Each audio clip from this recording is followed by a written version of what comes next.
The film opens with our amazing Amy resting her head on her husband Nick's lap as he wonders what's going inside her head. Scenes transition to Nick visiting his twin sister Margot in a bar he co-owns with her. With a gloomy expression, he shares that it's his 5th anniversary with Amy. Scenes cut to Amy's side of the story, who starts writing a journal on her love life. She begins narrating the day she was first approached by Nick at a party. She was captivated by his wit and charm, which led her to hang out with Nick outside, where they first shared a kiss outside a sugar factory and became lovers. In the current time, Nick stays longer at the bar with Margot. When he returns home, he spots the living room table overturned with its glass shattered and Amy gone. Scenes cut to the cops pulling outside his house upon his calling. Officer Jim and Detective Rhonda inspect the place further and find a bloodstain on the kitchen counters. Rhonda looks at a book cover framed on the living room walls called The Amazing Amy. She claims to know Amy as her author parents have captured her entire life in a book series.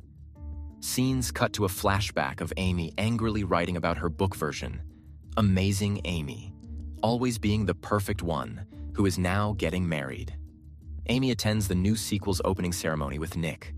She sits down with the reporters who don't hesitate to ask her insensitive questions about not getting married in real life. To cheer her up, Nick shows up as a fake reporter and starts asking her sweet questions. As she blows his cover by kissing him, scenes kick back in reality. Nick is brought to the police station to file an official report on Amy's disappearance. When he appears clueless of most of the questions asked about Amy, especially her blood type and friend circle, Jim and Rhonda begin suspecting him of being apathetic and disinterested in Amy's disappearance. Nick frustratingly calls his in-laws to update them on Amy's disappearance. There, Nick comes across his mentally ill father being in police custody, who was found roaming the streets. Nick drops him back at the old house.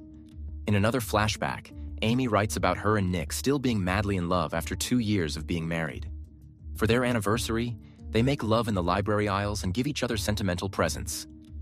In the current timeline, Nick returns to Margot's place to stay the night as his house is under open investigation.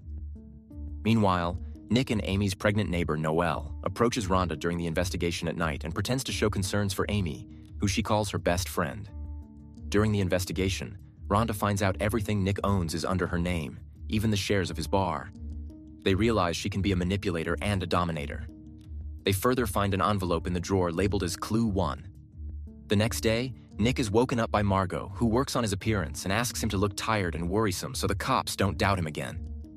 Nick and Margot head to the police station where Amy's parents have arrived from New York, hoping things will get better. They hold an official press conference there to let the readers know of real Amy's mysterious disappearance. Nick is brought forward to make the announcement and ask the public to help them find her. He involuntarily smirks a little and appears uninterested because of how things were getting bad with Amy. But the media mistakes his smirk for something else and makes him look like the bad guy. When the parents sit down to give their statement, they reveal Amy's history of crazy exes who caused dramas when Amy dumped them. One of them is Desi Collins, who tried committing suicide in college 20 years ago when Amy dumped him. Another one is Tommy, who got very physical and abusive when Amy dumped him. When they are dismissed and free to leave, Rhonda brings Nick back and shows him the clue envelope. He opens it and cracks a riddle, which leads them to his office, where Rhonda discovers a woman's panty and the second clue, which leads to a brown house. Nick pretends not to crack the clue and later shows up at his father's old residence, where Rhonda follows him and finds the third clue. Nick immediately drives back home to avoid Rhonda. The third clue hints at their 5th anniversary, which exposes Amy's deliberate teasing. In another flashback, Amy comforts Nick upon getting laid off from work. However, Nick doesn't cope well when she tells him she's also getting laid off and returning her entire trust fund to her parents so they can clear their debts.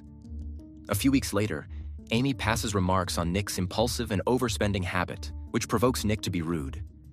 Amy remains silent and composed, which weakens their bond. In the present, Nick joins the people who are volunteering to look for Amy. He spots the crazy Desi and the volunteers, who walks away instead of greeting Nick. A woman also takes a selfie with him outside, in which he smiles.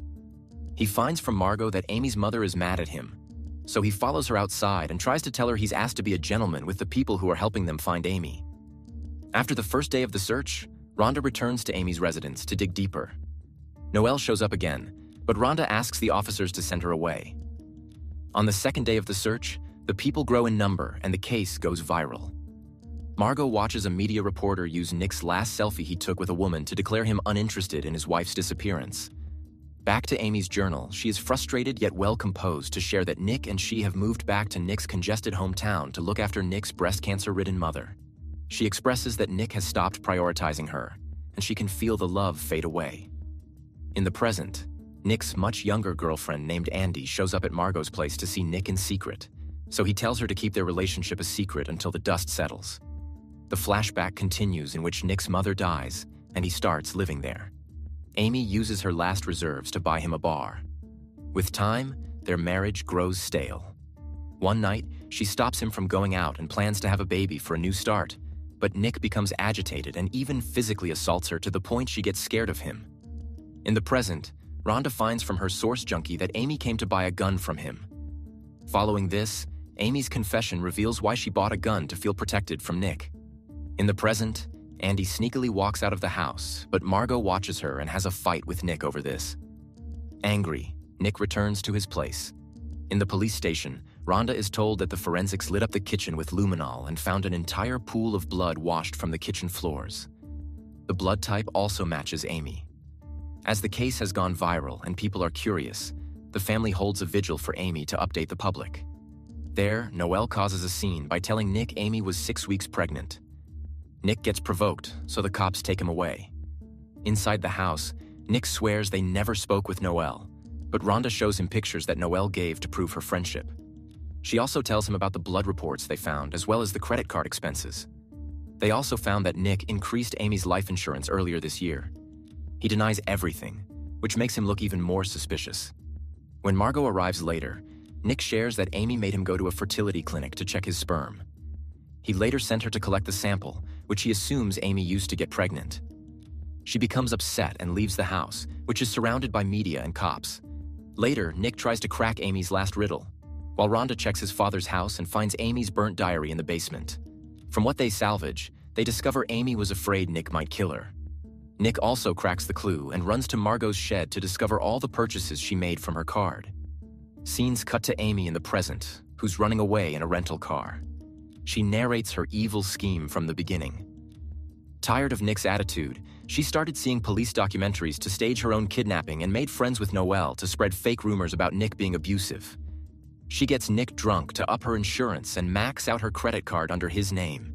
She further steals Noelle's urine to fake her pregnancy in her medical reports, so all things point to Nick when she disappears. She finally orchestrates the final phase of her plan in Nick's absence. She ransacks the table and draws her blood cautiously, which she then splatters all over the kitchen. She makes sure she does a poor job of cleaning it so the forensics can find traces later. She also puts her blood on a mallet and hides it in their fireplace. She tosses her diary in the furnace and stores the electronics in Margot's shed before fleeing. She admits leaving a clue at their father's place so the cops can find her diary there. To disguise herself, she now changes her hair entirely and buys some groceries before heading to her hideout. She pays in cash and books a room under the name Nancy.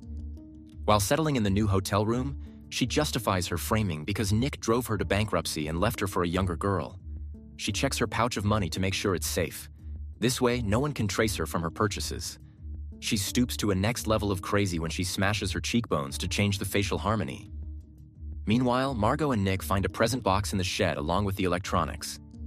The gift box has dolls in it and a clue, which helps them crack that the dolls are missing their mallet. The next day, Amy visits an internet cafe to check on the news and gloat about how well her plan is being executed. She returns and befriends her next-door neighbor, Greta, with whom she overshares the story of how she found Nick kissing Andy outside the sugar factory he once took her to. Back on Nick's side, he flies to New York to hire a lawyer named Tanner Bolt, who's aware of how he's being framed. He also meets Amy's ex, Tommy, who exposes Amy for framing him too and getting him convicted of abuse, just because she found out about his affair. Greta and her partner spend time with Amy in the meantime. Nick calls Margot to tell her he's going to meet Desi next and also worries about Tanner's fee. Margot assures she'll support him financially. Simultaneously, both siblings discover that the media is putting a preposterous accusation on them for having an incestuous relationship. Greta also watches the news imposing the death penalty on Nick. Amy is seen keeping track of her calendar of pointers she left for the cops to discover. She also calls the cops anonymously to report strange activity in Margot's shed. Nick sees Desi, who is just as psychotic as Amy. Nick doesn't get much out of him and leaves. He's unable to visit his own bar as the media and curious people await him. Rhonda keeps going through Amy's diary and wondering why Nick disposed of her diary at his father's house. The next day, Tanner flies to Nick's town and gives all sorts of legal advice to him and Margot, who also take him out to eat. That night, Amy's money pouch falls by mistake while playing golf with Greta and her man. She starts to feel unsafe in the room at night.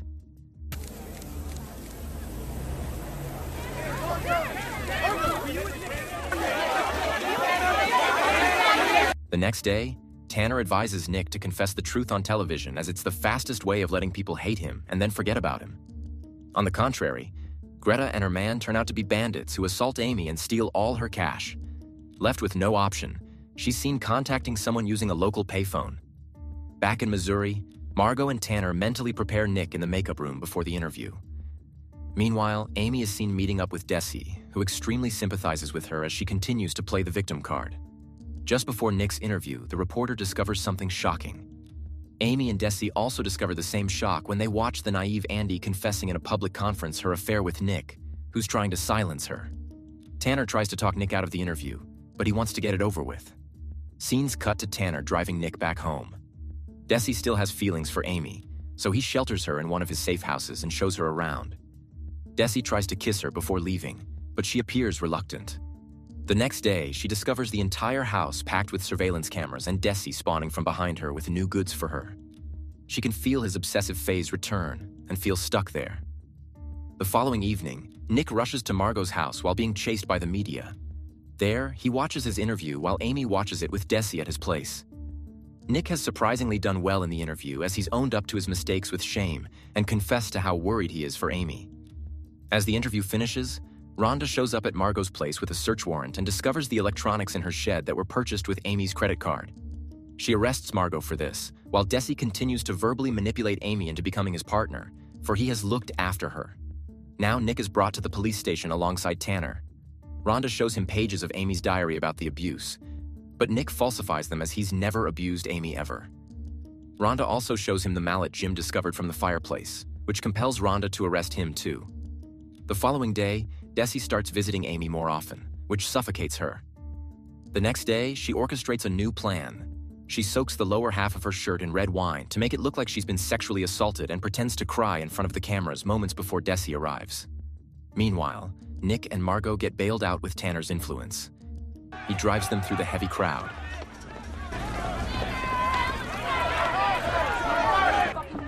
Now following his case. Next, Amy molests herself with a wine bottle and waits for Desi's arrival. When he shows up, she offers herself to him and takes him to his bed, where she slashes open his throat with a box cutter and pretends to be defending herself from him. Scenes cut to Nick discovering Amy soaking in blood outside the house as the media continues to picture her. She falls in his arms dramatically as he brings her back inside. When she wakes up in the hospital, she puts up an innocent face and pins her abduction on Desi, her crazy lover whom she had to kill in self-defense after the sexual assault. Rhonda secretly doubts her entire story. Nick brings her back home while everyone follows them. Excuse me. Excuse us, folks.